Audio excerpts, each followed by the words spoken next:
días, bienvenidos y bienvenidas a este espacio del consumidor que, como es habitual, cada 15 días llevamos a cabo en colaboración con la Oficina Municipal de Información al Consumidor, con nosotros su director, José Mari Pérez. ¿Qué tal, José Mari? Buenos días. Muy buenos días, ¿qué tal? Pues aquí estamos de nuevo para seguir hablando de la declaración de la renta. Sí, para intentar acercar un poquito más a la gente los intríngulis que tiene la declaración de la renta para facilitarlo, sobre todo bueno, en esta época tan complicada económicamente, para que se hagan bien las declaraciones. Si te corresponde devolverte, te devuelvan, o si pagar un poquito, pues también pagar un poquito, que eso es precisamente uno de los mayores problemas que hay ahora. Lo menos posible, ¿no? Sí, bueno, lo que corresponda según la ley a cada uno. Bueno, pues lógicamente no podemos centrarnos en todos los puntos de la declaración de la renta, pero sí que vamos a intentar destacar los más importantes o aquellos que a lo mejor este año presenten modificaciones o novedades en relación al pasado año, ¿no? No hay muchas novedades, porque sí se había hablado de algunas, pero bueno, las que se han introducido no son importantes y bueno, vamos a hablar de ellas en general, como se ha hablado todos los años. Pues si te parece, lo primero que vamos a comentar es algo que está ya comenzando a suscitar pues algunas preguntas en relación a la cita previa para que técnicos de la agencia tributaria nos realicen la declaración de la renta. Pues sí. Este año ahí sí que hay modificaciones, hay novedades aquí en nuestra localidad. Pues sí, hay novedades porque, ¿te acuerdas que hemos estado dando teléfonos de información y de teléfonos de cita previa de la agencia tributaria, teléfonos que empezaban con el 901, para poder hacer la cita, para pedir el borrador? Pues bien, este año, debido a los recortes presupuestarios, la agencia tributaria ha indicado que ellos no iban a poder contratar a personas que se desplazaran a los ayuntamientos y pudieran ofrecer el servicio de gestión de hacer la declaración, pero que sí que ha ofrecido formación a los ayuntamientos para que algunos trabajadores o la persona que contrate el ayuntamiento pueda hacerlo. Bueno, pues el Ayuntamiento de Miajada sí ha contratado, en este caso, bueno, ha formado a 2 trabajadores del ayuntamiento para que puedan realizar esa actividad y puedan ayudar, en principio, claro, a los miajadeños, aunque normalmente no se va a cerrar a nadie, para realizar la declaración de la renta de este año 2011, bueno, del año que corresponde, el 2011. En este caso, José Mari, tendríamos 2 formas de solicitar cita previa. Sí, la primera es que si tú llamas a los teléfonos de la agencia tributaria te van a dar cita exclusivamente para desplazarte a Trujillo para hacer la declaración de la renta en Trujillo, y quien quiera hacer la declaración de la renta en Miajadas lo que tiene que hacer es acercarse al ayuntamiento, pedir cita allí a la entrada, en el registro, para que le demos cita para acudir al servicio que ofrece el ayuntamiento de Miajadas para hacer la declaración de la renta. Entonces son 2 formas diferentes. Quien quiera hacerlo en Miajadas tiene que desplazarse al ayuntamiento para pedir la cita y para coger una hoja informativa sobre la documentación que va a ser necesaria para poder hacer la declaración, y luego quien quiera pedirlo a través de la cita previa de la agencia tributaria llama, pero el problema es que la cita que no se la dan para venir aquí a Miajadas, sino tiene que ser para ir a Trujillo y hacerla en Trujillo la declaración. Pues ya lo saben, tienen esas 2 opciones. Si optan por los técnicos de la agencia tributaria, tendrán que desplazarse a Trujillo. Ya comentábamos los números de teléfono hace 15 días, son los mismos, los de todos los años. Si deciden hacer la declaración de la renta aquí en Miajadas a través del servicio que ha puesto en marcha el Ayuntamiento de Miajadas, recuerden que la cita previa la tienen que solicitar en persona. Sí, José tiene Mari, que ser no en se persona. da por teléfono. Eso es, va a estar abierto el plazo también durante todo el mes de mayo y todo el mes de junio, van a estar los técnicos haciendo la gestión, pero que eso no quita que tanto los que quieran hacerlo a través del ayuntamiento, los que quieran hacerlo a través de la agencia tributaria, o cualquier persona quiera elegir otros medios. Ya sabemos que existen otros medios también muy diferentes para poder hacer la declaración, incluso simplemente a través de la agencia tributaria de la página web, o incluso hacerlo a través de otros organismos colaboradores, como son las entidades bancarias, las entidades financieras están ayudando a muchísima gente también a hacer la declaración, pues también se puede hacer todavía a través de ella. Las agencias de gestión de papeleo, pues también son las que se están haciendo habitualmente las declaraciones de la renta. Así que bueno, que todos los sistemas están abiertos ya para que todas las personas que estén interesadas en hacer la declaración puedan hacerla sin ningún tipo de problema. Si te parece, ahora mismo nos metemos ya en todo lo que son los plazos y ya los detalles de la declaración. Sí que destacar que aquellas personas que opten por los servicios que presta en esta ocasión el Ayuntamiento de Miajadas una vez que tengan la cita previa, el lugar donde se hace la declaración de la renta es en el antiguo centro de salud, en el centro cívico. En el centro cívico, exactamente. Por las mañanas y por las tardes, concretamente lunes, martes y miércoles por las mañanas de 10 a 1 y los miércoles y los jueves de 5 de la tarde a 8. Esa es la fecha y volvemos a recordar, en el centro cívico, en el antiguo centro de salud es donde se van a hacer las declaraciones, como ya se hicieron el año pasado también. Exactamente, como ya se hicieron ya en el año pasado. Y como no hace falta quedarse con la fecha, sino que cuando vayan a pedir la cita, pues les dirán, bueno, ¿qué día prefieres? Si es por la mañana o por la tarde. Así que en el momento de pedir la cita es cuando se podrá elegir el momento de hacer la declaración, a qué hora le van a dar de cita. Pues nos metemos, José Mari, en materia. Está ya abierto el plazo ordinario para llevar a cabo para presentar la declaración de la renta. Se prolonga durante todo este mes de mayo y el próximo mes de junio. Sí, y has dicho muy bien lo del plazo ordinario, porque ya sabes que la declaración de la renta que estamos haciendo ahora es la que corresponde a los ingresos que se tuvieron en el año 2011. Pero ¿qué pasa cuando, y además se produce en bastantes ocasiones, cuando tú vas a la agencia tributaria porque te piden que tienes que presentar un certificado de no hacer la declaración de la renta y te viene el certificado y dice, oiga, no, es que usted tenía obligación de hacer la declaración de la renta, porque hay algunas personas que piensan que por su nivel de ingreso no tienen obligación de hacerla? Pues bueno, en ese caso ya no es el plazo ordinario, estamos hablando ya de un plazo extraordinario y entonces... si tú te dicen que tenías que haber hecho en 2010 la declaración de la renta, pues tendrás que presentar también la declaración de la renta del 2010, porque si no Hacienda puede mandarte una inspección y puede decirte, oiga, que encima le voy a sancionar por no haber presentado la declaración de la renta. Entonces, antes de que recibas un requerimiento de que tienes que hacerla, lo mejor es presentarla por tu propia iniciativa. Es cierto que también lleva una pequeña sanción, dependiendo de las circunstancias, si es a devolver o es a pagar, pero es conveniente presentarlo aunque sea fuera de plazo, y eso, el problema es que, bueno, pues lleva esa pequeña sanción que hay que valorarlo. Así que, bueno, pues aquellas personas que no presentaron la declaración, por ejemplo la del 2010, y que le han dicho que tiene obligación de hacerla en este momento y que se acaba de enterar, pues lo mejor sería que la presentara. Pues si te parece, José Mari, para que no tengamos esos problemas, aunque ya lo recordamos siempre, lo principal es informarse. Ante la duda, tienen a su disposición un teléfono, además de la agencia tributaria, con sí, lo recordamos, coste si te parece. mínimo, sí. Donde, además de forma anónima, se puede solicitar todo tipo de información. Todo tipo de información, efectivamente. Sería el 901-335533. Es muy fácil. El teléfono de información general sobre impuestos. Eso, te sale un contestador y te dice, si usted quiere hacer una consulta sobre el impuesto sobre la renta, marque el 1. Vale, pues marco el 1. Pues y ya está. Y a partir de ese momento te pasan a un técnico, que es el que te va a dar la información que tú necesitas para saber si tienes obligación o no de hacer la declaración. Bueno, pues teniendo esto en cuenta, si te parece, José Mari, vamos a ver quiénes son aquellas personas en líneas generales. Volvemos a recordar que nosotros hoy vamos a dar simplemente unas pequeñas pautas, pero cada caso es distinto, cada caso concreto. Exacto. Si tienen dudas, no duden en informarse y solicitar la ayuda que consideren necesaria. Y en líneas generales nos cuentas quiénes son las personas que no tienen obligación de hacer la declaración, José María. Es un poquito complicado y a veces hasta peligroso, porque hay un límite general, que es que aquellas personas que tienen unos ingresos que proceden exclusivamente del trabajo, que no superan los 22.000 euros, que es un límite bastante alto, como parece, pues no tienen obligación de hacer la declaración de la renta. Y si nos quedáramos con ese límite solo, pues diría, bueno, yo no gano más de 22.000 euros, ya no tengo que hacer la declaración de la renta. Pero es que no es así. Es que hay que tener en cuenta muchas otras cosas. Tienes que saber, en este caso el límite es cuando hay un solo pagador, es decir, cuando desde el 1 de enero del año correspondiente, del año 2011 hasta el 31 de diciembre, solo has tenido un pagador, es decir, una empresa que te ha contratado, y no has tenido otros pagadores. Es decir, no, por ejemplo, no has cobrado de una empresa o no has cambiado de empresa o no has cobrado el paro porque has estado trabajando durante 6 meses y durante otros 6 meses estás cobrando el paro.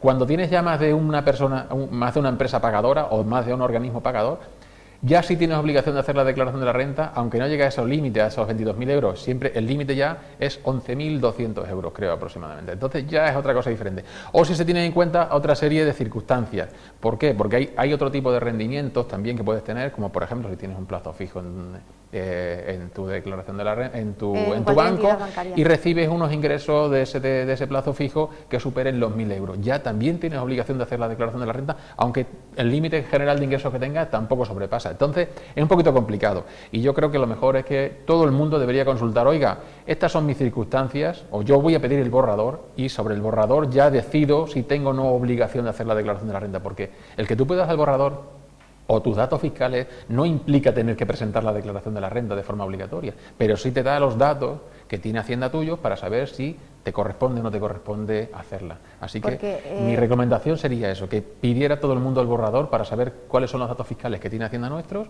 y sobre esos datos, si tenemos obligación de presentarla, la presentamos, y si no tenemos obligación, valoramos si tenemos que presentarla o no. Claro, en ese sentido, por ejemplo, puede haber casos en los que no haya obligación de presentar la declaración de la renta, pero nos resulte favorable hacerlo. Sí, porque en algunas circunstancias, sobre todo cuando se tienen pocos ingresos, si has tenido retenciones de tu empresa, pues puede suceder que tengan obligación de devolverte. Imagínate, tú has tenido una empresa que solo has cobrado 8.000 euros, 9.000 euros, y te han retenido 1.000 euros, porque te correspondía esa retención según la declaración de la renta. Pero tienes bastantes cosas que te puedes deducir, como un plan de pensiones, o has comprado una vivienda y te puedes deducir también por la vivienda que has comprado, y igual tienen que devolverte esos 1.000 euros. No tienes obligación de hacer la declaración de la renta, pero si quieres que te lo devuelvan porque por tus ingresos no te correspondería pagar impuestos, pues lo mejor es presentarla para que te devuelvan esa cantidad. Así que, mira, siempre hay que tener información, y de esa manera no habrá ningún problema para que se haga todo lo más favorable a tus condiciones, siempre dentro de los términos legales.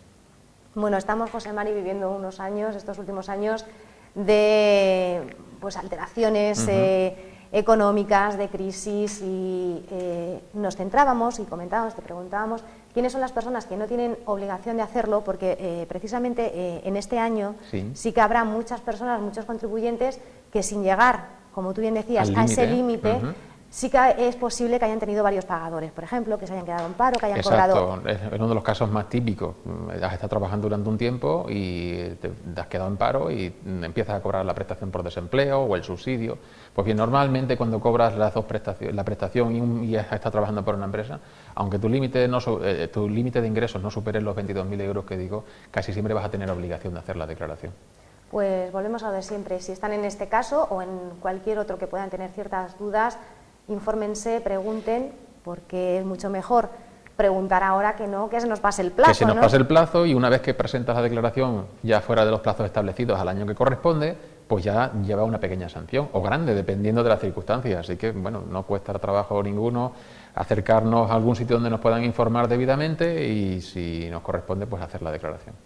Pues nos vamos al borrador, José Mari, que hay veces que también nos trae algún que otro quebradero de cabeza. Decíamos que el hecho de hacerlo no implica la necesidad de tenerlo que presentar, si no es obligatorio, pero si lo presentamos tenemos que estar muy seguros y comprobar muy bien todos los datos. Claro, es que normalmente todo el mundo que le llega el borrador a su casa o que lo puede ver por internet, pues dice, bueno, yo tengo el borrador y resulta que lo que quiero hacer bueno, pues ya, como me llega con estos los datos, yo lo confirmo y ya está. Y lo confirmas sin saber si efectivamente todo lo que aparece en ese borrador es correcto o no es correcto.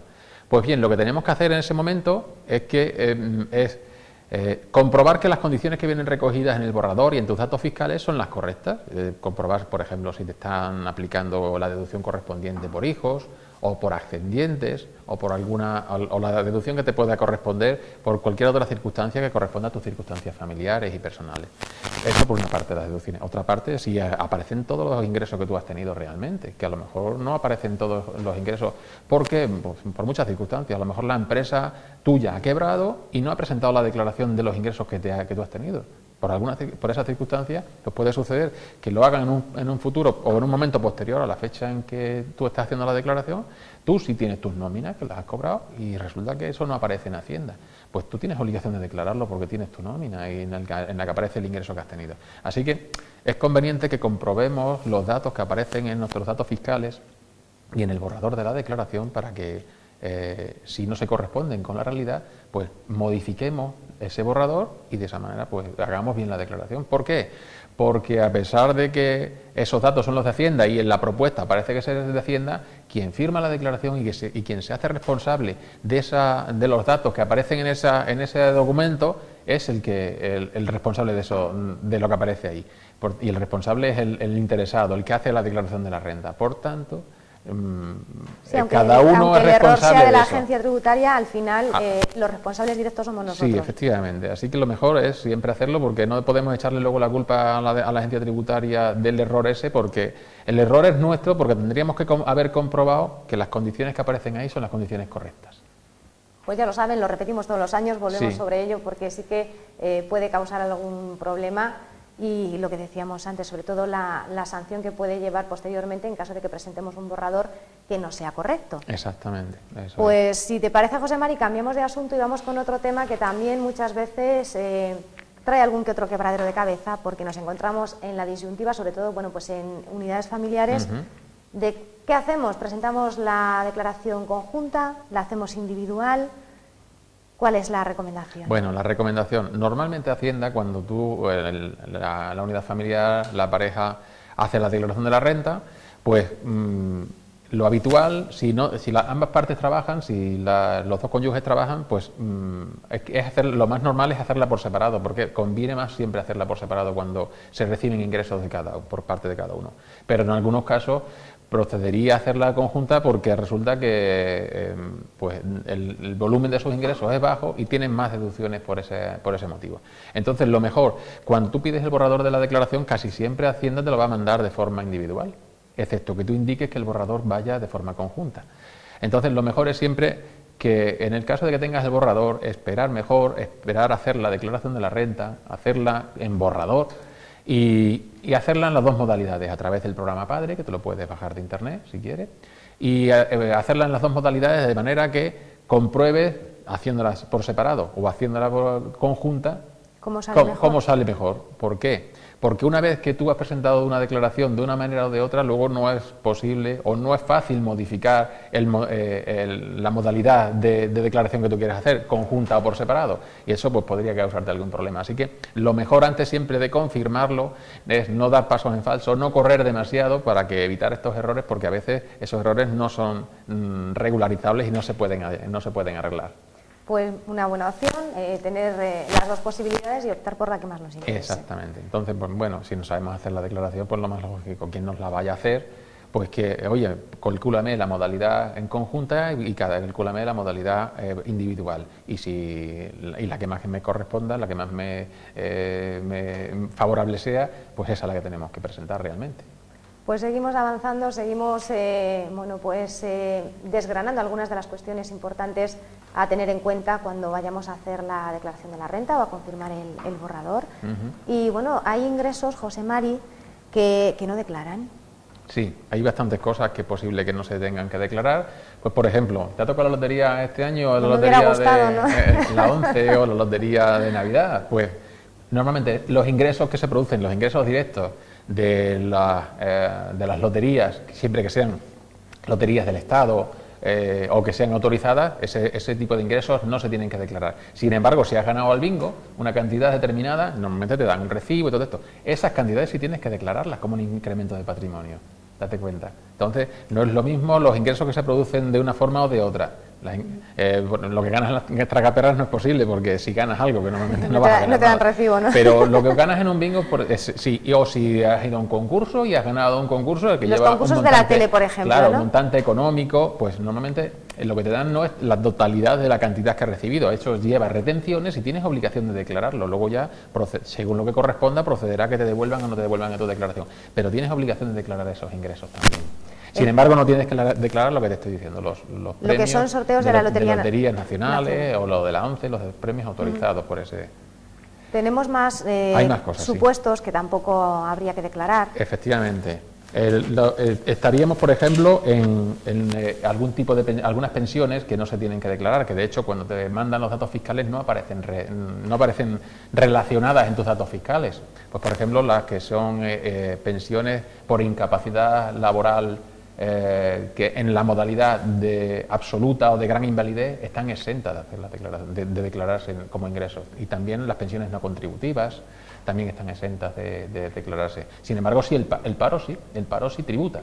Y entonces, si tú cobras la prestación por desempleo, es un ingreso que produces por tu trabajo personal y sí tienes obligación de declararlo. Entonces, hay unas diferencias entre un tipo de ingresos y otro. Entonces, como todo el mundo no va a saber hacerlo, por eso sigue siendo mi recomendación la de intentar informarse de las condiciones, pedir sus datos fiscales, pedir el borrador y luego ya con esa información que te la vea un profesional que sepa informarte y de esa manera pues ya lo pueda hacer debidamente. Si te parece, vamos a destacar dos supuestos que ya apuntábamos antes por cuestiones de la crisis. A buen seguro, más de una persona que a lo mejor nos esté viendo o escuchando está en esos supuestos. La recomendación, como decíamos, que se informen de cada caso concretamente, de cada caso particular. Sí. En el caso, por ejemplo, de las indemnizaciones por despido, ahí tendríamos que, esas indemnizaciones, ¿habría que declararlas o no las declararíamos? ¿O depende del caso? Bueno, es que, como siempre, de nuevo, es que todo es la casuística, es decir, el caso que estemos valorando.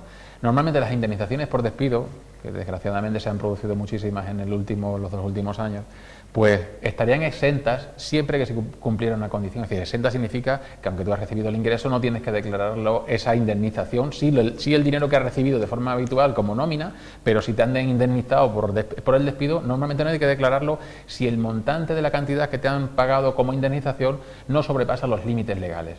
¿Y cuándo no sobrepasa los límites legales? Pues dependiendo del tipo de despido. Si es despido procedente, si es improcedente, si es por el tipo de causa que hay. Hay algunos despidos que son improcedentes y tienen una indemnización de 45 días de salario por año trabajado con un límite determinado. Pues bueno, pues hay que ver el tipo de despido y las condiciones en que se ha producido reguladas en esto, e incluso si ha habido juicio y todo, y de esa manera se sabrá si corresponde o no corresponde declarar una parte o no de esa indemnización que te han dado. Así que bueno, pues también es un caso, es casuístico todo y hay que ir al caso concreto. Así que bueno, pues los trabajadores que se hayan visto afectados por eso, pues que también lo valoren y lo informen.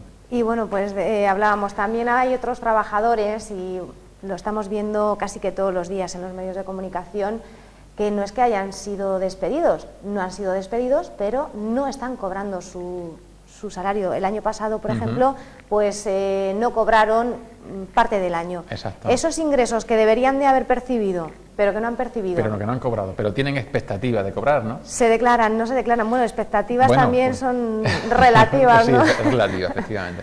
Bueno, pues no es fácil tampoco explicarlo, pero lo normal, la norma general es que sí hay obligación de declarar esos ingresos, aunque realmente no se han recibido, porque la obligación es de declarar los ingresos desde el momento en que se tiene derecho a percibirlos.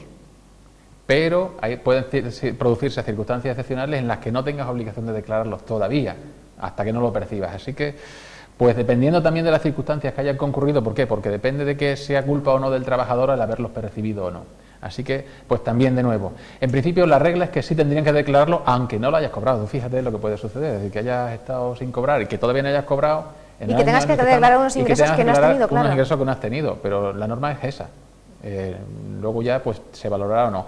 Que en otras circunstancias, o dependiendo de las circunstancias, puede suceder que no lo cobres ahora y lo cobres en otro año posterior. Pues según qué circunstancias habría que declarar ese ingreso mediante una declaración complementaria. Por ejemplo, pasa mucho pues con los atrasos de convenio. Tú tienes tu empresa y convenio colectivo y dicen que bueno, pues del año 2010 o del 2011 has cobrado una cantidad determinada por el convenio, porque el convenio ha previsto que tienes que cobrar algo de más.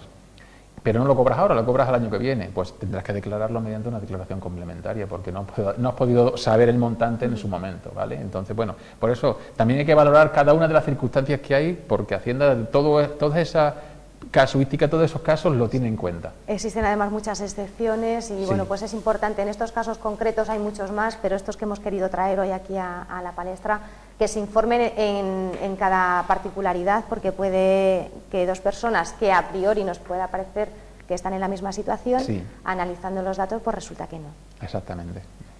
Continuamos con la declaración de la renta. Hemos comentado, bueno, pues aquellos ingresos que no debemos declarar o que no hay obligación de declararlos. Y en el caso, por ejemplo, de las subvenciones, habría que, porque hay muchos tipos de subvenciones también. Yo me imagino que aquí ocurrirá un poco lo mismo que hemos comentado antes. Sí, pero ¿no? Es bueno que hablemos también sobre este tema, porque el tema de las subvenciones es algo que se le escapa a mucha gente.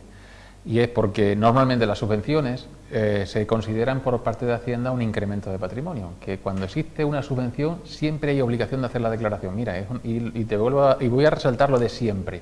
Aunque solo tengas 1.000 euros o 1.500 euros de ingresos anuales, si has tenido una subvención del importe que sobrepase esa cantidad, los 1.000 euros que estamos diciendo, tendrías obligación de hacer la declaración de la renta. Le está pasando o le pasa a muchas personas que, por ejemplo, ya son pensionistas, que solo tienen la pensión mínima, y por los olivos o por algunas circunstancias pues tienen una pequeña subvención por esos olivos. Pues tienen obligación de hacer la declaración de la renta.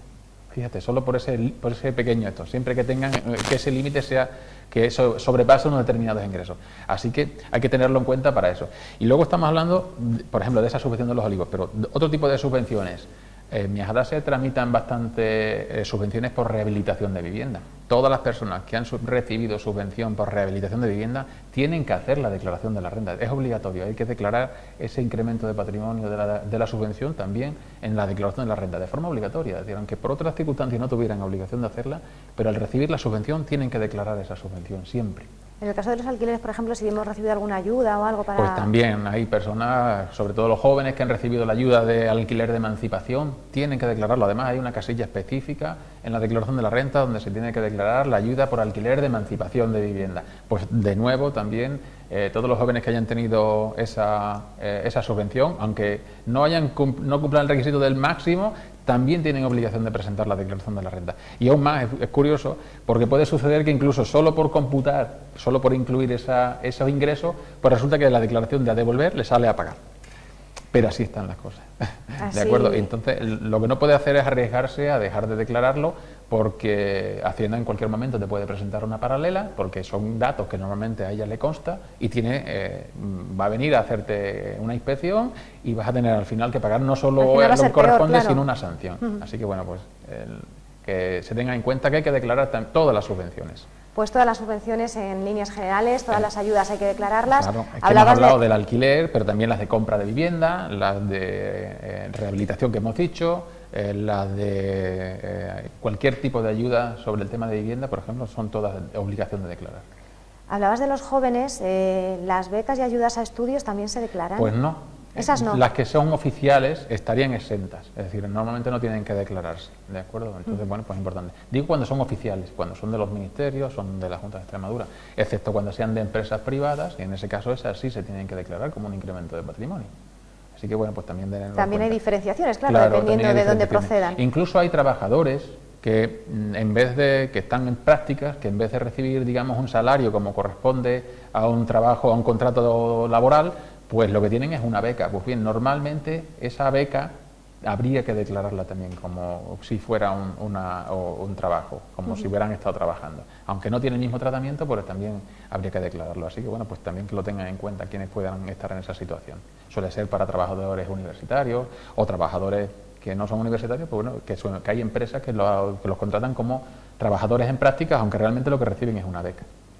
Pues todos estos casos particulares volvemos a destacarlo y no nos cansamos de hacerlo, porque en todas estas particularidades es donde muchas veces podemos cometer los errores. Equivocarnos, y que Hacienda luego pues diga pues que a ver qué hemos puesto, ¿no? Exactamente. Pues volvemos a hablar de las viviendas. ¿Nos deducen las viviendas o algún tipo de actividad que podamos...? Ya entramos en otro camino, que es el de las deducciones. Las deducciones, Muy sí. bien. Pues efectivamente, nosotros tenemos obligación de hacer nuestra declaración de la renta con los ingresos que tenemos, pero por determinadas circunstancias tenemos derecho a que de los ingresos que tengamos se puedan reducir para que nuestro tipo impositivo, es decir, lo que pagamos a Hacienda sea un poquito menor. ¿Y qué es lo que nos permite la ley que nos podamos deducir? Pues, por ejemplo, lo que invirtamos en nuestra vivienda, sea por la compra de vivienda habitual, por la rehabilitación de la vivienda. Entonces, por esos conceptos podemos deducirnos en nuestra declaración de la renta. Y si las cantidades que hayamos pagado en un momento determinado para la compra de la vivienda, pues se deducen. Las cantidades que estoy pagando a un banco por un préstamo hipotecario para la compra de mi vivienda habitual, para la rehabilitación de mi vivienda habitual, también se pueden deducir. Y también se pueden deducir las cuentas de ahorro vivienda. Es decir, si yo tengo... Antes de que las utilicemos, Antes de que la utilicemos, efectivamente. Ya sabemos el funcionamiento de la cuenta de ahorro de vivienda, que es una cuenta que tiene que abrirse con el único y exclusivo objeto de que se utilicen las cantidades que ingresamos allí para hacer algún pago para la compra o la rehabilitación de mi vivienda, y por tanto pues tengo la opción de hacer ingresos hasta un máximo y utilizarlo hasta un máximo de 4 años, y antes de que finalice ese cuarto año, hacer uso de esa cantidad para comprar la vivienda o para hacer una rehabilitación sobre mi vivienda. Pero bueno, pues ya sabemos que eso, y todas las cantidades que tú vas ingresando cada año, pues te puedes deducir una cantidad importante luego de tu declaración de la renta. Así que bueno, pues son opciones que hay para poder deducirse. Incluso este año, transitoriamente, para el tema de vivienda y sobre todo para el tema de rehabilitación, hay una deducción especial para aquellas personas que hayan hecho una rehabilitación, es decir, que hayan hecho obras en su casa, consistente en obras de albañilería, especialmente para, por ejemplo, el aislamiento térmico y acústico de la vivienda, poniendo ventanas o puertas. Y en este caso, siempre que podamos justificarlo mediante las facturas correspondientes y con IVA, y que se haya, no solo sobre la factura, y mediante el pago a través de una entidad bancaria, es decir, de alguna forma que quede constancia expresa de que se ha realizado de forma efectiva el pago, pues voy a podérmelo deducir. Entonces, eso es una novedad que está vigente durante este año. Para las obras que hubiéramos llevado a cabo durante el año pasado, el 2011. Exactamente, durante el 2011. Pues bueno, es importante, pero claro, el requisito más importante es que el pago que se haya hecho sea a través del banco. Que tiene que haber que dar constancia, digamos, de ese movimiento de cantidad de un sitio a otro. Pues seguimos hablando de las viviendas. Yo no sé si los alquileres también se pueden deducir, bien por parte del arrendador o del arrendatario, bueno, tiene o algún porcentaje. Tiene, digamos, beneficio de deducción exclusivamente para el arrendatario, es decir, para el inquilino. El arrendador, al contrario, tiene obligación de declarar el ingreso que recibe por parte del arrendatario. Ahora bien, hay unas limitaciones. Si tú eres un arrendador, el dueño de la vivienda, normalmente, si el inquilino, hay una diferencia en que el inquilino que tengas sea mayor o menor de 30 años. Fíjate, qué cosa, ¿no? Si es mayor de 30 años, tú tienes que declarar al menos el 50%, bueno, creo que habían variado los límites y creo que se había fijado al 40% de lo que estás recibiendo de alquiler. Si el inquilino es mayor de 30 años.